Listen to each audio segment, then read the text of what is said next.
another day. Another day at the factory. Yeah. Those days at the factory, long gone. What East Central Indiana is doing now to move its manufacturing economy of the past into the future. Plus, drive gets to the rim. The nation's first girls sport and leadership complex. Northwest Indiana changing the game to showcase women's sports now and for future generations. The connection between Tamika Catchings, Billie Jean King, Title IX, and the Bai family. And a Hoosier-based company getting positive response on Wall Street for its treatments to help people lose weight. Catchings for the win. Got it! It's all next on Inside Indiana Business.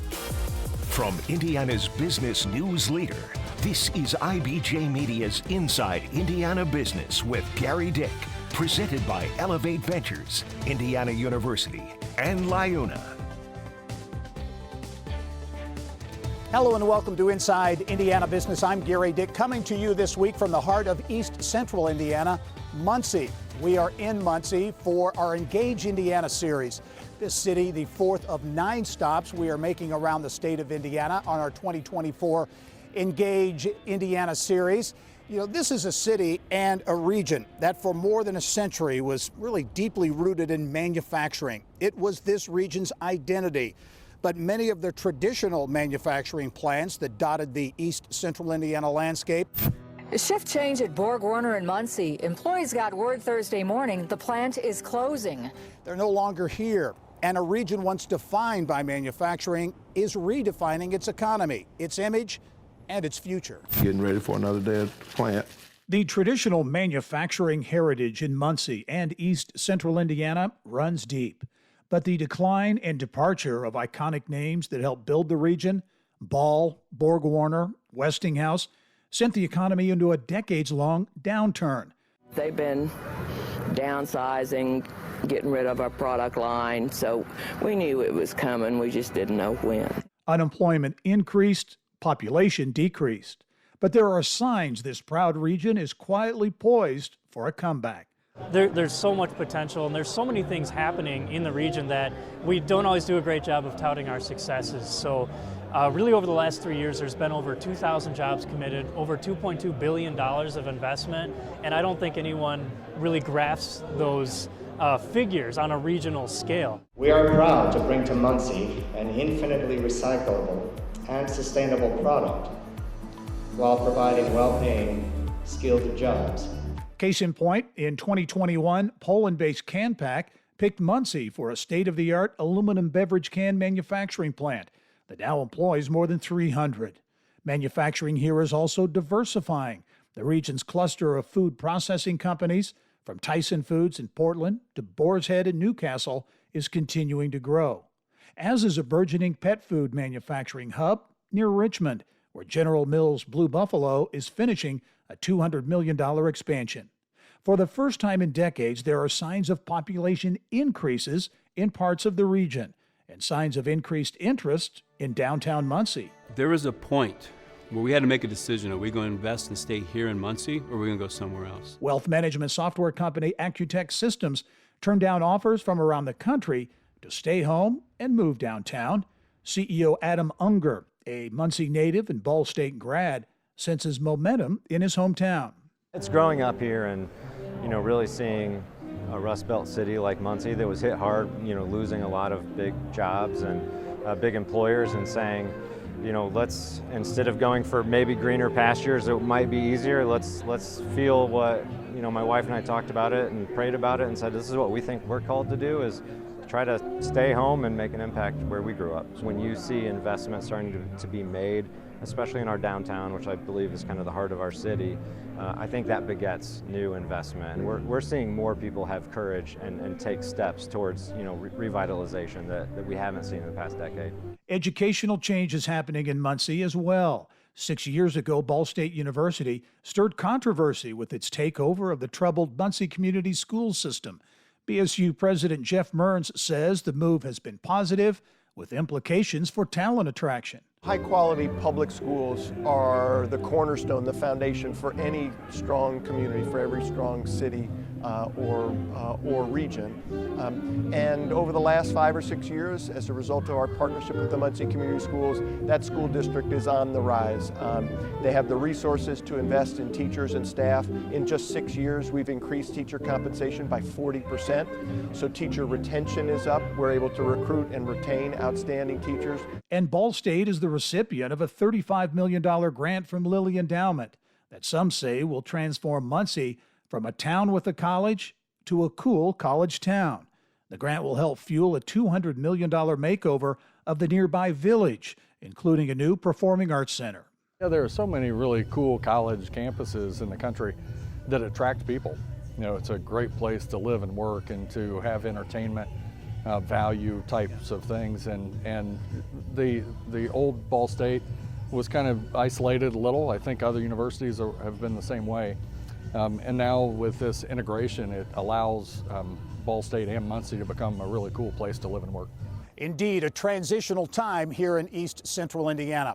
Well, when we come back, there is no one like Caitlin Clark. It's on the shot clock. Clark, a deep three. Women's sports in the spotlight, thanks in large part to Caitlin Clark. Find out about big plans for a new women's sports complex coming to Northwest Indiana.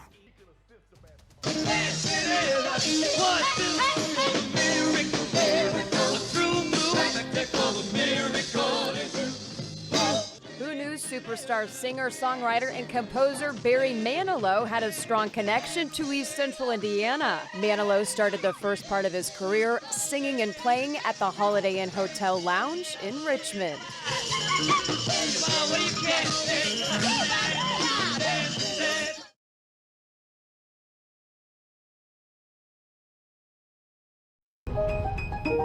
He was born in 1867, and he was born here in Millville, Indiana.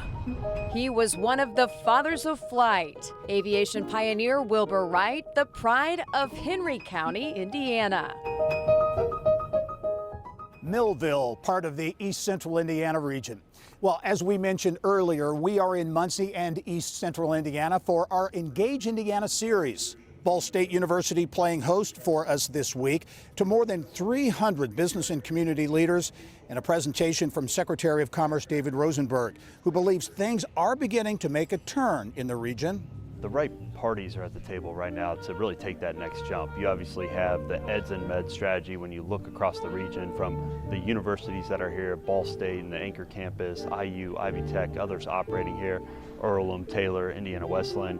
You also have one of the largest health networks here at Ball Memorial, but also Reed Health. So I think the anchor tenants are really here in place to take that next step. While there's been some tough times in the past, I think we're seeing that reemergence, and again, the parties are at the table taking the right steps, looking long-term on how to figure out what that next life is for this area. Once again, East Central Indiana, the fourth of 9 Engage events for us this year. Up next, Greater Lafayette, West Lafayette, September 30th on the campus of Purdue University. And you can get your tickets to that event at ibj.com/engage. It's time now to get caught up on business news from around the state of Indiana, including big plans for a women's sports complex in Northwest Indiana. For that, let's send it back to the studio and Mary Rachel Redmond. Well, Gary, it's a groundbreaking initiative set to transform the landscape for young female athletes across the country, and it's going to take place right here in the state of Indiana. It's called the Marvella Project, a landmark initiative that promises to revolutionize women's sports and inspire future generations. I was once that little Iowa girl who was inspired to dream big. Clark, yes! Caitlin Clark has undoubtedly brought a spark back to women's sports. And now Indiana looking to capitalize on that momentum with Marvella, a state-of-the-art athletic complex dedicated exclusively to young female athletes. Marvella is the nation's first girls' sport and leadership complex that is primarily built around the value and the importance of team, physical fitness, mental fitness, emotional fitness, bringing all of those components together to really build strong girls to be successful in their journey in life. Spanning 120 acres, Marvella will offer a number of training facilities designed specifically for female athletes, including cutting-edge technology, holistic health support, and mentorship programs. The amenities will be designed first and foremost for the needs of girls. It includes, 12 multi-purpose outdoor playing fields, a massive indoor athletic training center that includes multi-use indoor fields, 8 basketball courts, up to 14 volleyball courts, a training center. And then separately, we'll have our leadership center that within that center, you'll have your leadership teaching, and we'll have featured speakers. And who better to lead Marvella than Fever president Allison Barber, who announced earlier this month she'll be leaving the franchise at the end of this season to help spearhead the initiative. I've learned from my players and coaches that the value of team sport, even though it can be so hard emotionally, physically, mentally, it can be hard, but you have a team that comes around you to help you through the difficult times. All of those components and characteristics will be front and center at the Marvella Project. And, when I look at the research from NIH, where 5 million kids are dealing with depression in our country, more girls than boys. And then I look at the research from the Cleveland Clinic that says one thing you can do to mitigate depression is physical activity. I look at that and just say, this is a pathway to success. Marvella Project named in honor of the late Senator Birch Bayy's wife, Marvella. Birch Bayh, considered the father of Title IX, which opened the floodgates for female athletes. Here's what's making news around Indiana. Brought to you by the Indiana Association of Realtors. Indiana's 21,000 realtors. The neighbors you know, the experts you can count on. Record-breaking economic numbers coming in this week from the Indiana Economic Development Corporation. The IEDC reporting Indiana secured $38 billion in investments over the first 3 quarters of the year, which tops all investments from last year. Breaking it down a little more, nearly 125 companies have committed to locate or expand in Indiana so far in 2024, creating more than 13,000 new jobs with an average pay of more than $77 a year. Work on a project to connect Evansville to Henderson, Kentucky is beginning on the Indiana side. The Ohio River Crossing project broke ground Tuesday. It focuses on roadways and bridges that will provide access to the Ohio River, where a new bridge will eventually be built. Construction is set to start later this month and continue through 2026. South Bend-based RScan is about to launch a major expansion after receiving more than $1 million in tax credits from the Indiana Economic Development Corporation. The company plans to add around 150 jobs for Hoosiers. RScan buys return products from retailers and then sells them on to other smaller resellers. Still ahead, a big bump on Wall Street for an Indiana company developing treatments to battle obesity and other disorders. What it all means in this week's Business of Health.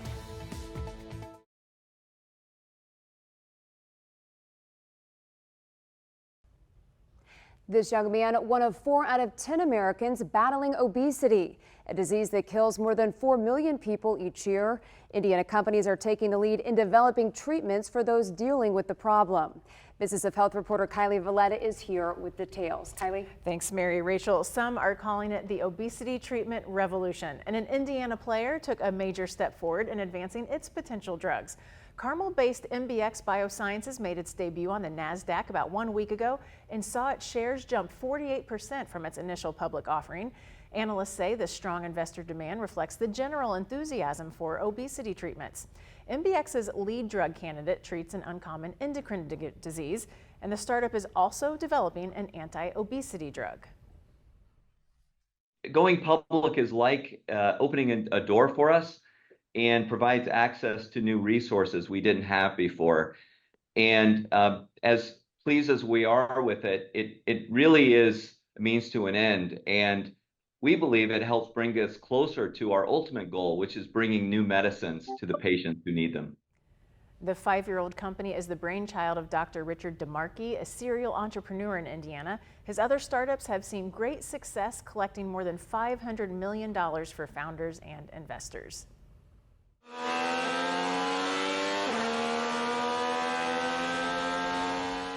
On board with Scott Dixon, where you get a sense of how sharp his eyes must be to maneuver a race car at speeds of 230 miles per hour. Now Dixon and other IndyCar drivers will have access to state-of-the-art equipment to test their vision. California-based TopCon Healthcare partnering with IndyCar to make sure drivers are safe on the track. That's fascinating. But Yes. getting back to your first story about MBX, they've got a fascinating co-founder. Yes, so Dr. DeMarchi, his involvement, you cannot understate it for Indiana's life sciences. He's an IU chemistry professor right now, but he's a Lilly veteran. He's considered one of the founding fathers of the obesity drugs there. Now, he's gone on since then, obviously, founded a lot of startups, and like we mentioned, over $500 million.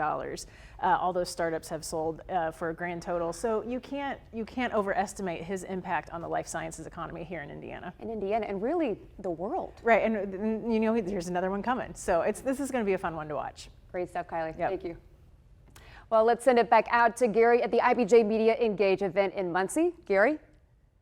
All right, thanks, Mary Rachel. Well, East Central Indiana's strategy for bouncing back from some tough economic times. We'll explore some of the big projects on the drawing board here in East Central Indiana when we return.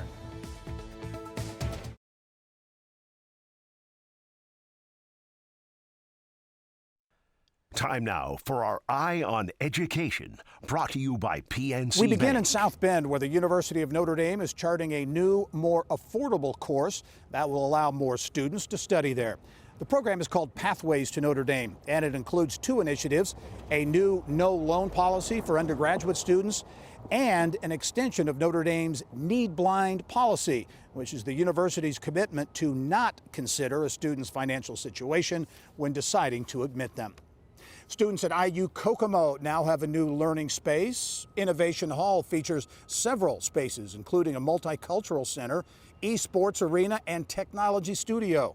Chancellor Mark Canada says Innovation Hall will bring the university's work and reputation to a higher level. Hoosier Tech Trailblazers in the spotlight. Women in Tech Week is dedicated to showcase the women teaching and shaping technology in Indiana. Women like Rose-Hulman Institute of Technology Professor of Electrical and Computer Engineering, Carlotta Berry, who is on a mission to get more minorities into STEM fields, specifically through robotics. When I talk to young people, tell me what you like, and I can show you something about robotics or STEM that relates to that. I think that's a big way of doing it, and not thinking there's a cookie cutter way I have to get you into STEM. Carlotta Berry, my guest on the latest Business and Beyond podcast.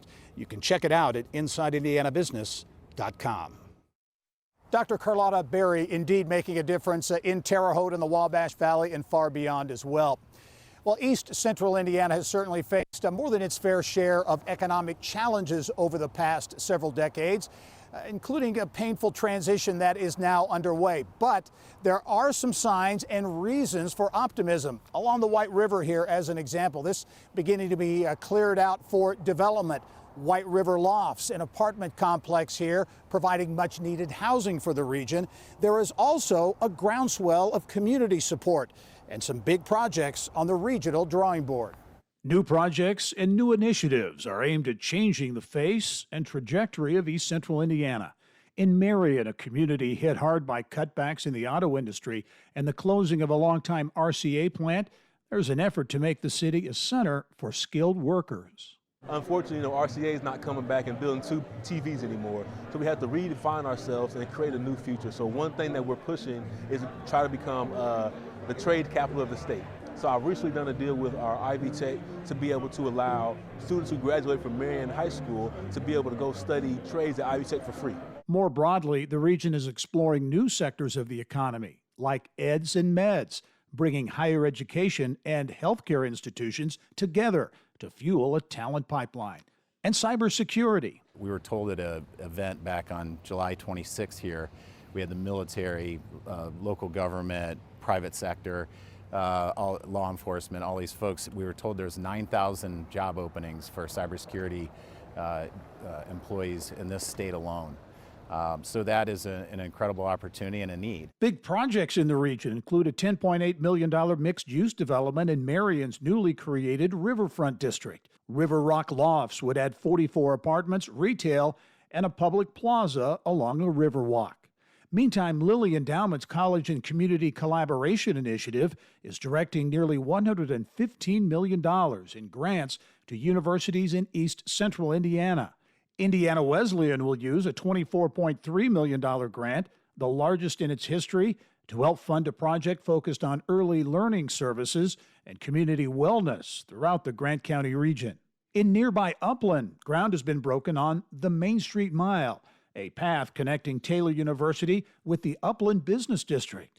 Lilly funding combining with private sector money that could result in $100 million in projects over 5 years that include market-rate apartments, housing, and a boutique hotel. In Richmond, Earlham College will use a $25 million grant to fuel Revitalize Richmond, an effort that includes plans for new urban housing in downtown Richmond and improved transit connecting the Earlham campus to downtown.